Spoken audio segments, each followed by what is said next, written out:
Hello students, let's see this question.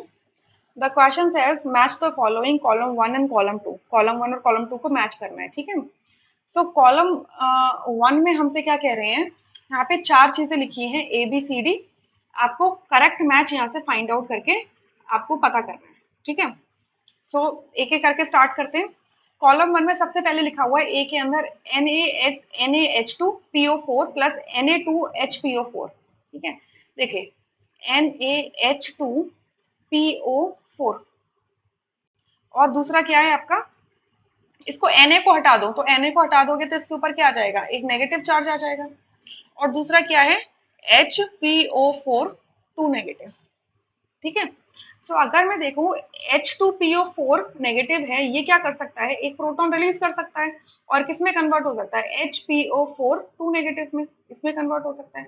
तो अगर ये प्रोटॉन रिलीज कर रहा है तो ये क्या हो गया, एसिड हो गया, और ये क्या हो गया, कॉन्जुगेट बेस हो गया, कॉन्जुगेट बेस हो गया, ठीक है?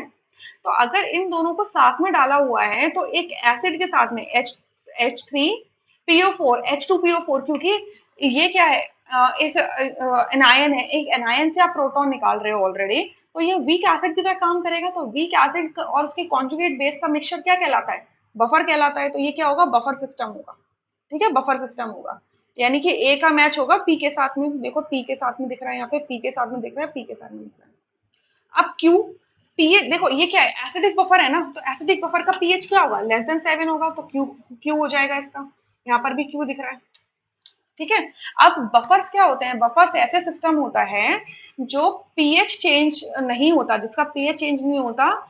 If you add a small quantity of acid base, और इफ यू डाइल्यूट इट, अगर आप इसे डाइल्यूट भी करते हो तो इसका आर तो नहीं होगा। यहाँ पे लिखा है, आर में लिखा है पीएच चेंजेस ऑन डाइल्यूशन, ये बफर सिस्टम है, इसका पीएच डाइल्यूशन पे चेंज नहीं होगा, तो आर नहीं हो सकता।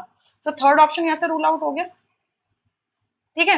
व्हाट अबाउट एस, एस का क्या होगा, देखो सॉल्ट हाइड्रोलिसिस आता है। अब सॉल्ट हाइड्रोलिसिस क्या होता है कि जब भी आपका एक वीक एसिड का एनायन या फिर वीक बेस का कीटायन वाटर के साथ इंटरेक्ट करता है तो उसको हम सॉल्ट हाइड्रोलिसिस कहते हैं, ठीक है? उसको हम कहते हैं सॉल्ट हाइड्रोलिसिस। तो यहाँ पर आपका ये जो वीक एसिड है, इसका एनायन H2PO4 नेगेटिव, ये क्या करेगा, वाटर के साथ इंटरेक्ट करेगा और क्या रिलीज कर देगा, देखो यहाँ पे बना देगा, क्योंकि एनायन है तो वाटर से कैटायन ले लेगा तो बन जाएगा H3PO4 और हाइड्रोक्साइड आयन रिलीज कर देगा। तो वाटर का हाइड्रोलिसिस कर दिया इसने। सिमिलरली आपका ये जो HPO4 2 नेगेटिव एनायन है, ये भी वाटर के साथ इंटरेक्ट करेगा तो क्या बना सकता है आपका, H2PO4 negative and hydroxide release कर देगा। तो दोनों ही एनायंस क्या है, वाटर के साथ इंटरेक्ट कर रहे हैं, राइट? क्योंकि ये दोनों क्या है, एक तो वीक एसिड है, उसका कॉन्जुगेट बेस है, तो कॉन्जुगेट बेस जो है, क्योंकि ये प्रोटॉन एक कैरी करता है तो इसकी एसिडिटी बहुत कम होगी, clear?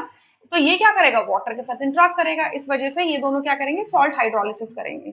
The cationic anionic hydrolysis यहाँ पर हो रहा है, सॉल्ट हाइड्रोलिसिस, राइट? सो इसका एस होगा, ए का एस से मैच होगा, तो लिखा हुआ है एस से मैच। लेकिन किसी भी ऑप्शन में टी से मैच नहीं था, क्योंकि पीएच 7 हो ही नहीं सकता, अगर ये एसिडिक बफर है तो पीएच लेस देन 7 होगा, राइट? सो सेकंड ऑप्शन भी नहीं है क्योंकि उन्होंने एस को मेंशन नहीं किया है, राइट? अच्छा, अब बी को देखो, बी में देखो, बी में क्या लिखा हुआ है, एनिलीन लिया है एंड आपका H2SO4 लिया है। एनिलीन क्या है, एनिलीन क्या होता है, एक वीक बेस होता है, और ये क्या, एक स्ट्रॉन्ग एसिड है, ठीक है? वीक बेस स्ट्रॉन्ग एसिड है। वीक बेस के नंबर ऑफ मोल्स कितने दे रखे हैं, बेस के जो नंबर ऑफ मोल्स हैं कितने हो जाएंगे, वॉल्यूम मल्टीप्लाइड बाय मोलारिटी, ठीक है? Volume multiplied by molarity, volume है 100 ml और मोलारिटी है कितनी, 1/10, सो कितने हो जाएंगे, 10 मिली मोल्स प्रेजेंट है, 10 मिली मोल्स। और आपके एसिड के कितने मिली मोल्स हो जाएंगे, यहाँ से 100 multiply 1/5, that is 20 millimoles, 20 millimoles, या 20 मिली मोल्स प्रेजेंट है। सो आप क्या देख रहे हो कि हमारे एसिड के मिलीमोल्स ज्यादा हैं, एसिड के मिलीमोल्स ज्यादा हैं। सो अल्टीमेटली क्या करेगा, आपका जो बेस के सिर्फ 10 मिलीमोल्स आपके एसिड के 10 मिलीमोल्स के साथ में रिएक्ट करेंगे, क्योंकि बेस हमारा कैसा है, मोनो प्रोटिक है, मतलब एक ही प्रोटॉन एक्सेप्ट कर सकता है। तो यहाँ से क्या करेगा, हाफ मोल्स ले लेगा, 10 मोल्स के साथ रिएक्ट करेगा, बाकी के 10 मोल्स एसिड के एसिड रह जाएंगे। तो एसिड सोल्यूशन कैसा होगा? ऑब्वियसली बात है कि अगर स्ट्रॉन्ग एसिड है तो सोल्यूशन उसकी क्वांटिटी भी ज्यादा दी हुआ है, तो सोल्यूशन कैसा हो जाएगा? एसिडिक हो जाएगा। जो सॉल्ट बनेगा वो कैसा होगा? एसिडिक। तो पीएच क्या होगा? Less than 7। क्यों? सही बात है। अब यहाँ पर आप क्या देख रहे हो कि आपका जो ओवरऑल मिक्सचर होगा, जो टोटल वॉल्यूम होगा वो कितना होगा? 100 प्लस 100 होगा, 200 ml हो जाएगा। अगर आप डाइल्यूट कर दोगे तो नंबर ऑफ मोल्स क्या हो जाएंगे? डिक्रीज हो जाएंगे ना। नंबर ऑफ मतलब कॉन्सेंट्रेशन क्या हो जाएगी? डिक्रीज हो जाएगी, क्योंकि अब volume of the water is increasing, right. So pH change हो जाएगा उस केस में, right. PH is going to change, pH is going to change. Dilution से क्या होगा? कॉन्सेंट्रेशन चेंज होगी, और कॉन्सेंट्रेशन चेंज होने से पीएच चेंज हो जाएगा। क्लियर? क्योंकि यहाँ पर इसका जो पीएच निकालने का तरीका होता है, that is equals to it is equals to pH is equals to your half pKw minus pKb minus log C. C is the concentration of the base. ठीक है? तो अगर concentration change होगा तो obviously बात है pH change होगा ना, right? So pH changes on dilution. So R बिल्कुल सही justify होता है, ठीक है? ये बफर सिस्टम क्रिएट नहीं कर रहा क्योंकि वीक बेस तो है, लेकिन उस वीक बेस के साथ में उसका कॉन्जुगेट आपका कॉन्जुगेट एसिड, कॉन्जुगेट उसका एसिड नहीं है, कॉन्जुगेट एसिड नहीं है, ठीक है। कॉन्जुगेट एसिड नहीं है, मतलब आपका जो वीक बेस है वो कंप्लीटली कंबाइन हो रहा है। देखिए एनिलीन है, एनिलीन क्या होता है? C6H5NH2 होता है। इसका रिएक्शन आप H2SO4 से कराओगे तो ये क्या बन जाएगा आपका? C6H5NH3 positive. तो ये अगर वीक बेस है तो ये इसका कॉन्जुगेट एसिड हो गया, ठीक है। प्लस वाटर यहां से बना दो,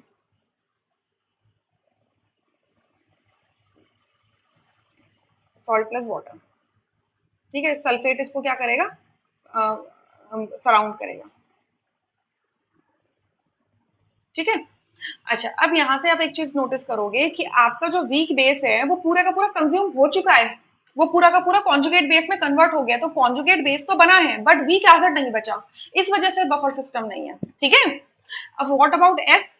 अब देखो यहाँ पर ये जो क्या है, वीक एसिड का जो कॉन्जुगेट एनायन है, कॉन्जुगेट एसिड है, कॉन्जुगेट एसिड का जो एनायन है, मतलब सॉरी कैटायन है, जो कॉन्जुगेट एसिड बन रहा है, जो कैटायन है, क्योंकि वो वीक बेस से निकल के आया तो वो वाटर के साथ इंटरेक्ट करेगा। वाटर के साथ कैसे इंटरेक्ट करेगा? C6H5NH3 पॉजिटिव जो है ये वाटर के साथ इंटरेक्ट करेगा और क्या कर देगा?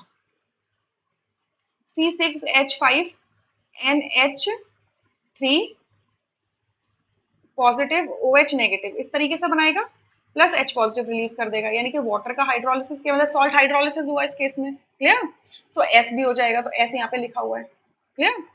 अब C के लिए देख लेते हैं, एक बार मैं कुछ पेजेस ऐड कर लेती हूँ सो दैट इजीली हम लिख पाए। अब C के लिए देखो, C के लिए क्या लिखा हुआ है? अगेन आपका क्या एसिटिक एसिड लिया है जो कि एक वीक एसिड है, और NaOH क्या लिया है? वीक बेस, स्ट्रॉन्ग बेस लिया है, स्ट्रॉन्ग बेस लिया है। तो वीक एसिड और स्ट्रॉन्ग बेस के केस में अगर आप पीएच निकालोगे, ठीक है, इस केस में आप पीएच निकालोगे तो इसका पीएच का फॉर्मूला क्या हो जाएगा? Half pKw plus pKa, pKa, और ये हो जाएगा आपका कितना?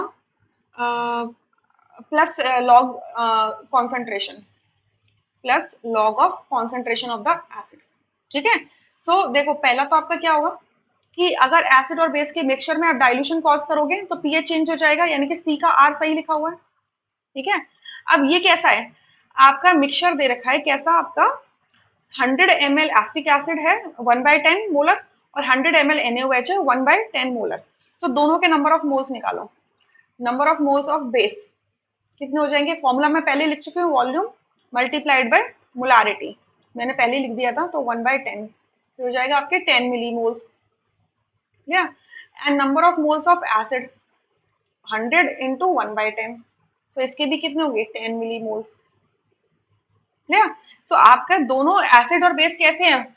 सिंगल प्रोटॉन और सिंगल हाइड्रोक्साइड रिलीजर है, मतलब मोनो सिस्टम्स हैं, ठीक है। मतलब मोनोप्रोटिक बेस है और मोनो एसिडिक बेस है, सॉरी, मोनोबेसिक एसिड है एंड मोनोप्रोटिक बेस है, ठीक है। सो दोनों के इक्वल क्वांटिटी दे रखी है, 10 मोल्स दोनों का इक्वल इक्वल दे रखे, तो दोनों एक दूसरे को कंज्यूम कर लेंगे, तो आपका ना तो एसिड बच रहा है ना बेस बच रहा है, तो पीएच क्या हो जाएगा आपका 7 के इक्वल आ जाएगा, न्यूट्रल हो जाएगा, क्योंकि दोनों की कॉन्सेंट्रेशन आपने क्या लिया है, सेम ली हुई है, सेम वॉल्यूम लिया हुआ है, तो पीएच 7 हो जाएगा, तो टी बिल्कुल सही है। अब क्योंकि आप क्या देख रहे हो, यहाँ से क्या देख रहे हो, एसिटिक एसिड है, CH3COO H है, ये NaOH के साथ रिएक्ट करेगा, तो क्या बना देगा आपका CH3COO minus Na positive plus H2O, ठीक है।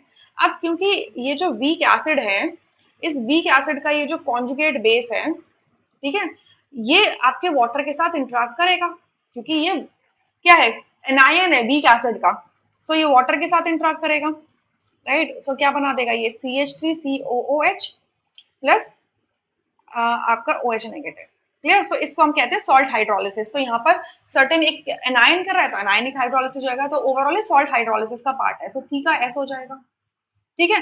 RST होगा सी का, बट क्यों नहीं हो सकता, क्योंकि पीएच 7 से कम नहीं जा सकता, क्योंकि ऑलरेडी वीक एसिड दिया और वो भी पूरा कंज्यूम हो गया। बफर सिस्टम नहीं बनेगा, बफर सिस्टम क्यों नहीं बनेगा, देखो आपका वीक एसिड आपका प्रेजेंट है और उसका कॉन्जुगेट बेस भी प्रेजेंट है रिएक्शन के अंदर, बट रिएक्शन होते ही कॉन्जुगेट बेस तो बन गया, सारा का सारा वीक एसिड कंज्यूम हो गया, तो आपका कॉन्जुगेट बेस तो रहा ही नहीं है, सिर्फ सोल्यूशन के अंदर क्या पड़ा हुआ है, और वीक आपका सॉरी कॉन्जुगेट कॉन्जुगेट बेस पड़ा हुआ है, ठीक है। सो आपका बफर सिस्टम नहीं हो सकता ये। अच्छा, अब डी का देख लेते हैं। डी का सेम तरीके से देखो, ये आपका क्या स्ट्रॉन्ग बेस दे रखा है और ये क्या दे रखा है, वीक एसिड दे रखा है। अगेन सी और डी के अंदर सिमिलैरिटी क्या है, पीएच आप सेम फॉर्मूला से निकालोगे, ठीक है। सो डाइल्यूशन कॉज करोगे, कॉन्सेंट्रेशन चेंज होगी, तो पीएच चेंज हो जाएगा आर। आपका अगर वीक एसिड दिया तो वीक एसिड का कॉन्जुगेट बेस जो होगा, जो उसका एनायन होगा, वो वाटर के साथ इंटरेक्ट करेगा, यानी कि सॉल्ट हाइड्रोलिसिस होगा, तो एस बी हो जाएगा। अब पीएच 7 के इक्वल कैसे आएगा, अब देखो अगर डी के केस में मैं नंबर ऑफ मोल्स निकालूं एसिड के, तो एसिड के नंबर ऑफ मोल्स कितने हो जाएंगे आपके 100 मल्टीप्लाई 1/10, 100 मल्टीप्लाई 1/10, सो ये कितना हो जाएगा 10 मिली मोल्स, या और ये कितना हो जाएगा 100 into 5, N of base, number of moles of base कितने हो जाएंगे 100 इंटू 1/5, तो ये कितना हो जाएगा 20 मिली मोल्स, ठीक है। अब देखो रिएक्शन कैसे होगी, यहाँ पर ये दे रखा है H2C2O4 carboxylic sorry oxalic acid दे रखा है, ये रिएक्ट कर रहा है KOH के साथ में, सो ये क्या देगा K2C2O4 प्लस H2O देगा। इसको बैलेंस करो, इसको बैलेंस करोगे तो देखो यहाँ पर 2 लगा दोगे, तो पोटेशियम 2 हो गए, ऑक्सलेट 1 हो गया, हाइड्रोजन टोटल 4 हो गए, तो यहाँ पर 2 लगा दोगे और ऑक्सीजन 2 हो गए, ठीक है। इस तरीके से मतलब मैंने कार्बोक्सिलेट को 1 में कंसिडर कर लिया। तो आप क्या देख रहे हो यहाँ पे, मोल्स का रेशो क्या है एसिड और बेस का, इसका 1 मोल है तो इसके 2 मोल्स यूज होंगे, तो अगर एसिड के आपके 10 मोल्स दे रखे हैं तो बेस के कितने चाहिए होंगे 20 मोल्स चाहिए होंगे, यानी कि 10 moles of acid 10 millimoles of acid will consume all 20 millimoles of base, मैंने पहले मोल्स बोल दिया था, ये मिलीमोल्स है, ठीक है। सो क्या होगा, सोल्यूशन के अंदर बेस बचा ही नहीं है, एसिड बचा ही नहीं है, तो पीएच क्या हो जाएगा 7 हो जाएगा, इस वजह से पीएच 7 होगा, लेस देन 7 नहीं हो सकता, इस वजह से यहाँ पे टी लिखा हुआ है, क्लियर। बफर सिस्टम अगेन नहीं होगा, क्योंकि रिएक्शन सिर्फ न्यूट्रलाइजेशन हो रही है, न्यूट्रलाइजेशन हो रहा है, सारा का सारा एसिड बेस के साथ रिएक्ट करके उसका सॉल्ट बना दे रहा है, मतलब आपका कॉन्जुगेट बेस बन रहा है, वीक एसिड का कॉन्जुगेट बेस बन रहा है, बट वीक एसिड तो बचा ही नहीं है, राइट। इस वजह से बफर सिस्टम नहीं बनेगा। सो आपका करेक्ट ऑप्शन हो जाएगा first, rest options will be incorrect. I hope you understood this question really very well, thank you.